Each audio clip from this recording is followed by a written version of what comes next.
चलबुर्गा पाटीजवळील ST दुचाकीच्या अपघातातील तरुणाचा अंत, महिलेवर उपचार सुरू। औसा निलंगा रोडवरील चलबुर्गा पाटीजवळ काल दिनांक 27 ऑक्टोबर रोजी दुपारी झालेल्या अपघातातील युवकाचा आज दिनांक 28 ऑक्टोबर रोजी खासगी रुग्णालयात उपचार सुरू असताना अंत झाला असून या अपघातातील महिलेवर खासगी रुग्णालयात उपचार सुरू आहेत। औसा निलंगा रोडवरील ओव्हरटेक करत असलेली एसटी महामंडळाच्या बसने समोरून येणाऱ्या मोटरसायकलला जोराची धडक दिल्यामुळे दोघे गंभीर जखमी झाले होते। या गंभीर जखमीवर शहरातील खासगी रुग्णालयात उपचार सुरू असताना लातूर शहरातील खाडगाव रोड येथील कपिल नगरात राहणारे अजिम शेख वय 26 वर्ष याचा आज दिनांक 28 ऑक्टोबर रोजी उपचारादरम्यान मृत्यू झाला आहे।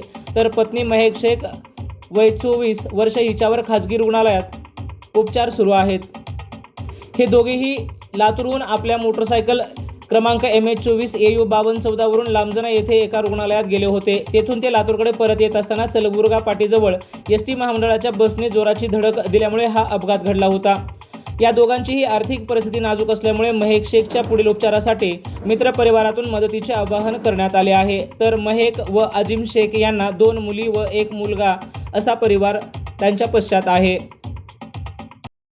चालू घडामोडी व लाईव्ह कार्यक्रम पाहण्यासाठी आत्ताच लातूर नेता न्यूज चॅनलला सबस्क्राईब करा। आपण हा व्हिडिओ फेसबुकला पाहत असाल तर आमच्या फेसबुक पेजला फॉलो करा।